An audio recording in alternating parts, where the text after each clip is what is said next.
होने वाली है, यहाँ पर किस ताकत के साथ कांग्रेस उतरने जाएगी? देखिए, पूरे देश भर में एक अजीब सा वातावरण निर्मित पिछले सालों में हुआ है और एक निर्वाचित सरकारें, चाहे हो मध्य प्रदेश की हो, चाहे राजस्थान हो, चाहे छत्तीसगढ़ हो, पंजाब हो, कर्नाटक हो, निर्वाचित सरकारों को खरीद फरोख्त करके नष्ट करने का काम प्रदेश और देश में हो रहा है। और ये परंपरा अभी पिछले 5-7 सालों में देश में शुरू हुई है, जब से देश का नेतृत्व नरेंद्र मोदी और अमित शाह करने लगे हैं। प्रदेश में एक सरकार, आप सब जानते हैं कि 1.5 साल पहले एक सरकार बनाई हमने। प्रदेश की जनता ने 15 साल की भ्रष्ट शिवराज की सरकार को, भाजपा की सरकार को उखाड़ फेंका। कमलनाथ जी हमारे मुख्यमंत्री बने, कांग्रेस की सरकार बनी और हमने पूरे समूचे प्रदेश का विकास करने का काम कांग्रेस पार्टी ने किया।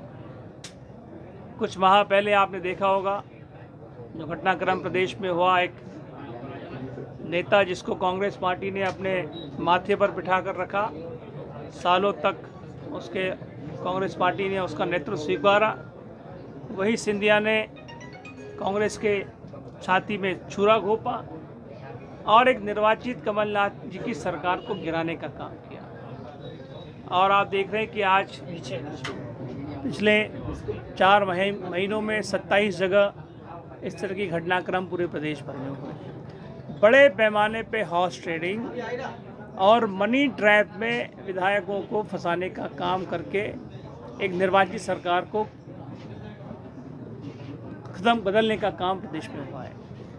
वही हमारे मानदाता और नेपानगर में हुआ। मुझे कहते हुए बहुत कष्ट भी हो रहा है कि एक निर्वाचित जनप्रतिनिधि, जिनको 15 साल के संघर्ष के बाद में हमारे मानदाता और नेपानगर के साथियों ने चुनकर विधानसभा में अपने क्षेत्र के विकास के लिए भेजा, उस जनप्रतिनिधि ने इस तरह का कृत्य कांग्रेस के कार्यकर्ताओं के साथ में और क्षेत्र की जनता के साथ में किया है। भैया, एक चुनाव आपके सामने है, अब आएगा, चुनाव होगा। हम सभी वरिष्ठ नेता यहाँ आप देख रहे हैं बैठे हुए हैं। जो निर्णय हमारे शीर्ष नेतृत्व करेगा वो हम उसको स्वीकार करेंगे और जनता के बीच में पुनः जाएंगे। जिस तरह से जनता ने हमको 18 के चुनाव में आशीर्वाद दिया था, एक जनप्रतिनिधि चुना था, पुनः उससे आशीर्वाद लेंगे। जनप्रतिनिधि को यहाँ से चुनकर भोपाल भेजेंगे और पुनः प्रदेश में कमलनाथ जी नेतृत्व में सरकार हम बनाएंगे। नागपंचमी फोटो शेयर की थी आपने, सिंधिया जी को नागपंचमी क्या नागराज को खन कुचलने का, उसका अलग अलग लोगों ने अलग अलग परसेप्शन उसका लोगों ने निकाला। वो मेरे पुराने दोस्त हैं, मेरे साथ संसद रहे हैं, मंत्री भी रहे हैं हम लोग। अब पता नहीं मीडिया ने क्यों उसको किस तरह से टेकअप किया, मुझे जानकारी नहीं। मैं तो सामान्य तौर पर उनको बधाई दी। भगवान कृष्ण ने जिस तरीके से मान मर्दन किया था कालिया नाग का, क्या वो यदुवंशी है? अब ये तो चुनाव समर में ही पता चलेगा। और मैंने तो स्पष्ट कहा है कि जिन लोगों ने एक मात्र संस्था के साथ में धोखा किया है, उसको देश की और क्षेत्र की जनता माफ़ करने नहीं करने वाली है। और हम एक बड़ा संघर्ष प्रदेश में करेंगे और पुनः एक स्थापित सरकार को लेकर आएंगे। आपकी सिर से लड़ेंगे?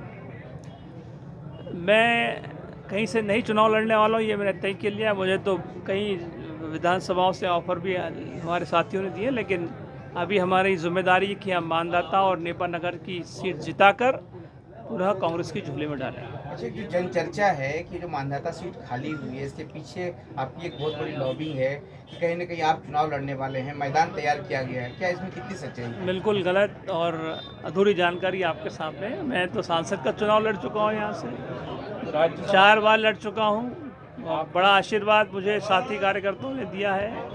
मानदाता का घटनाक्रम हमारे आपके सामने है। जो निर्णय पार्टी करेगी वो हमारा उम्मीदवार यहाँ पर होगा।